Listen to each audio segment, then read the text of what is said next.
देखिए, complex circuit with symmetry. अब इसमें क्या करता है कि देखने में तो थोड़ा सा ट्रिकी है और लेकिन सिमेट्री मौजूद है।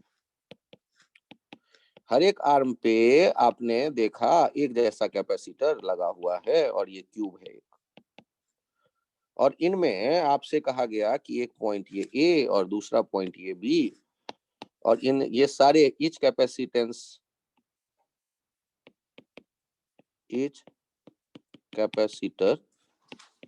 Has capacitance 2 microfarad. Find CAB, effective capacitance between A and B. ये एग्जांपल आपके सामने आया। सारे जो कैपेसिटर है क्यूब के वो 2 माइक्रोफैराड वाले हैं। तो सारे यदि 2 माइक्रोफैराड वाले हैं मतलब सिमेट्री तो है ही। देख के एक बार को कॉम्प्लेक्स भी लग रहा है।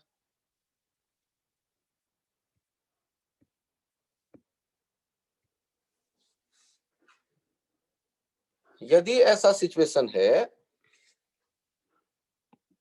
तो यहां से आते देखते हैं 3Q चार्ज को और यहां पर इधर जाते देखेंगे 3Q या उधर से आते देखेंगे -3Q, दोनों में जो आपको अच्छा लगे। और ये 3Q आया, यदि सिमेट्रिकल है तो तीनों रास्ते तो एक जगह दिख रहे हैं, एक जैसे दिख रहे हैं।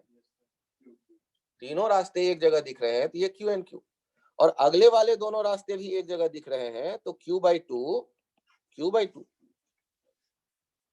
फिर वहां ऊपर पहुंचोगे तो ये Q, यहां भी Q, यहां भी Q। बीच में इधर जो आप देख रहे हैं ये Q आया होगा, यहाँ Q/2 यहाँ आया होगा ये Q/2 इधर से नीचे से जो आया है आर्म Q/2। यदि आपको ये चार्ज डिस्ट्रीब्यूशन थोड़ा सा कुछ फील दे दे कि हाँ यार ऐसे ही कुछ बटा होगा, तो जब आप लिख रहे होंगे ना CAB, ध्यान से देखिएगा CAB, तो ये हो जाएगा Q = CV होता है, C = Q = यदि CV होता है C = V/Q, VAB/QAB। तो AB से गुजरने वाला पोटेंशियल डिफरेंस, तो A से B तक उंगली लेकर चलो। सर ये आपने उल्टा नहीं लिखा है?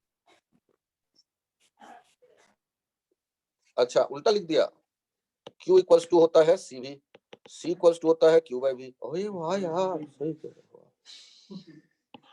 इसको ठीक करता हूं मैं, थैंक यू। ये हमें क्या लिखना है, ऊपर Q और नीचे ये भी, और AB के बीच की हम बात कर रहे हैं। तो हमने देखा 3Q चार्ज A से B कबड्डी खेलने वाला है और नीचे VAB में आप किसी एक आर्म के किसी भी रास्ते से चलना शुरू करो। पहले पॉजिटिव मिलता है प्लेट तो +Q/C आप लिखते हैं कैपेसिटेंस पोटेंशियल डिफरेंस। तो रास्ता मैंने चुना, मान लो ये और ये B तक पहुंचने का, ये रास्ता मैं चुन रहा हूं। तो जो पोटेंशियल डिफरेंस मैं लिख रहा हूं ध्यान से देखना, Q/2 + Q/2/2। यदि ये C कह लेता हूं 2 को, तो Q सारे C कैपेसिटेंस वाले हैं तो Q/C, Q/2/C और अगला हो जाएगा फिर से Q/C और ऊपर तो आप देख ही रहे हैं 3Q।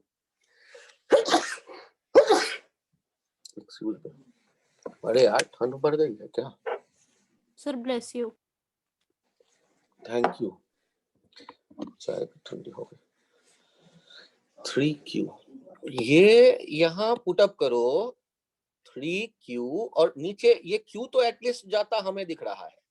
देखो Q जो अननोन था, जो हमारे पास नहीं था, तो CAB हमारे सामने आया 3/1/C 1/2C 1/C + 1/2C + 1/C।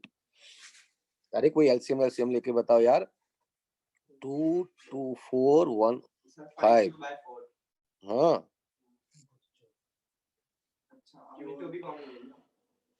3 2 3 2 sir 10 6c/5 6c/5। Thank you. 6c/5 का ये वैल्यू आया। तो देखने में तो कॉम्प्लेक्स लग रहा है, लेकिन यहाँ सिमेट्री ने काम आसान कर दिया अपना। यदि हमारी एग्जामिनर से दुश्मनी हो तो एग्जामिनर जो है बड़े खराब मूड में है, तो क्या करेगा, वो सारे सी कहने के बजाय C1 C2 C3 कह देगा, अपने पैर पे भी कुल्हाड़ी मार लेगा आपके। क्योंकि वो सॉल्व करने में फिर 2 घंटे लग जाएंगे या 1 घंटे लग जाए, या बहुत स्पीड अच्छी है तो तब भी 15 मिनट लगेगा, 10 मिनट लगेगा, क्योंकि फिर आप लूप रूल में चले जाएंगे, जंक्शन रूल में चले जाएंगे, ढेरों इक्वेशन बना के बैठ लेंगे, और आपको भी पता है सॉल्व हो जाएगा, एग्जामिनर को भी पता है, लेकिन सॉल्व होने वाला नहीं।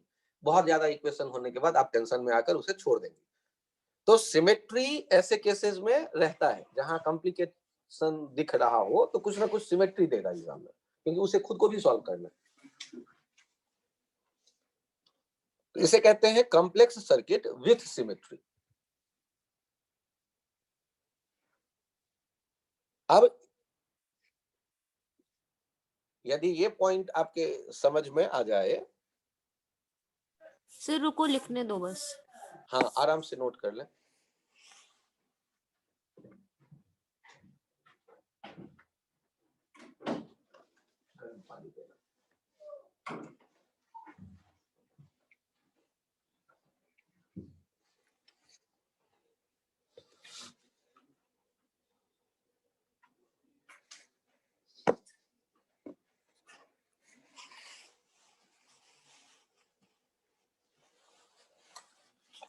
ठंड बहुत है।